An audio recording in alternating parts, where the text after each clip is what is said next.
What's going on, guys? Welcome back to the channel, and we're back with One Piece chapter 903, and oh my god, this is like one of my favorite chapters, not only for this year but in the entirety of One Piece. This shit was so fucking dope to read. Like, Big News Morgan is undoubtedly the greatest hype beast in the entire One Piece universe. Like, the way he hyped up this dude so much, like, I know a lot of it was fake news, but that shit was hype as fuck to read. I can only imagine what it must feel like knowing Luffy around the world reading that shit in the newspaper. Like, that shit was dope as fuck. But yeah, let's start off in the beginning of this chapter because there's quite a lot to talk about. So at the start we see Sanji, Luffy and Chopper talking, right? And Luffy and Chopper were crying to Sanji, begging him to not chuck away the raid suit that Niji gave him. Now the reason why he wants to chuck this away is because obviously he doesn't want to associate himself with the Germa, and Luffy and Chopper, being them, love the fact that he might be able to shoot laser beams and stuff. Like, you know how they are with all of this cool technology stuff. So yeah, they were begging him not to throw it away. But what I think is cool about Sanji getting the raid suit isn't the fact that it might power him up or the fact that he'll have one of those suits all of a sudden. Like, I actually don't like the fact that he might end up looking more like the Germa. But something Bao brought up to me when I was talking to him about the chapter was that Frankie or Usopp could modify the raid suit to make it look like one of Sanji's suits, or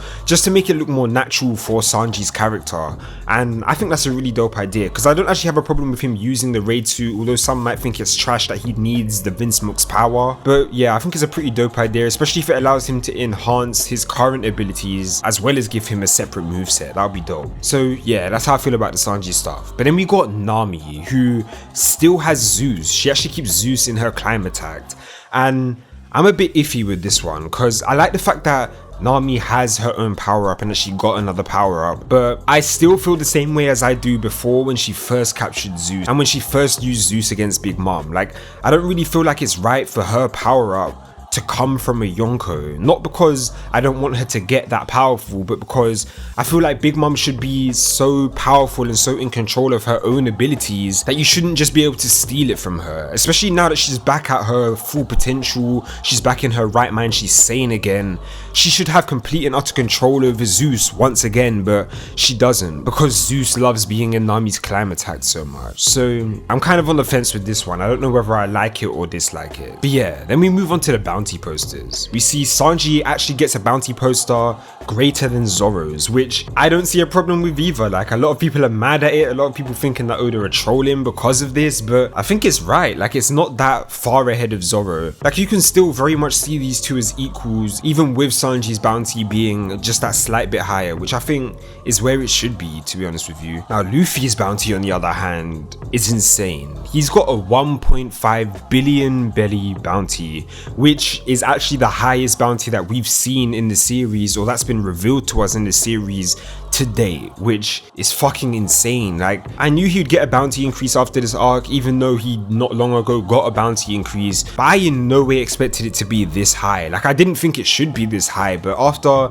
all the hype Morgan's put on his name, after everything that just happened, I can't even be mad at it. Like, yeah, he didn't defeat Big Mom like Morgan said he did, but he seriously fucked up her entire network. So yeah, I'm not mad at this bounty at all. He went far enough to say that Luffy should now be considered the 5th emperor. Now, that is crazy. I think even the responses from the other Yonko show us that that's crazy. Like, Kaido was just being Kaido and was angry at the fact that Luffy was in Big Mom's territory. But then you see Blackbeard saying, nah, Luffy's not ready for that yet. And then you see Shanks saying, oh, our time is soon coming. That could be interpreted many ways, but the way I interpreted it was the fact that he was saying that he's not there yet, but soon, if that makes any sense. So yeah, I think it's dope that Luffy's getting all of this crazy hype, and the fact that his name is seriously being established in this world right now, and the fact that he brought up the Grand Fleet and everything like that was insane, because it really does make him feel like he's worthy of that, even if he doesn't have the strength to back it up yet. But yeah, aside from all of the Straw Hat stuff, we get a lot of progression on the Reverie. We see Kobe again, we see Viola, we see them all traveling and setting up for the Reverie, and it was quite dope seeing all of these characters again, to be honest with you, especially Kobe, because a lot of people have been wondering how his progress with his dream has been going. everything. And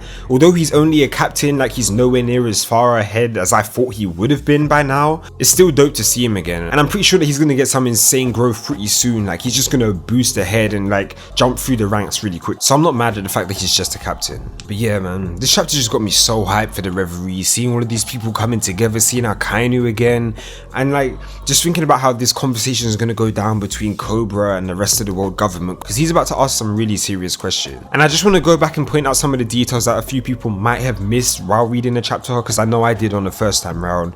And that is, on the newspaper that Vivi's holding, we see it say Dr. Vegapunk, so there's something in the news about Vegapunk too. And on the newspaper that Kobe is holding, we see a warning Weevil at the bottom of it, so I'm pretty sure Weevil is going to be introduced back into the story sometime soon, because he's been hinted at multiple times here and there. So yeah, I look forward to all of the things that this chapter is setting up for the future of One Piece. One of my favorite chapters of this series. But yeah, let me know what you guys thought of it in the comment section down below. Leave a like on the video if you did, and subscribe if you haven't already for more of that One Piece content. And I'll see you guys in the next video. 1.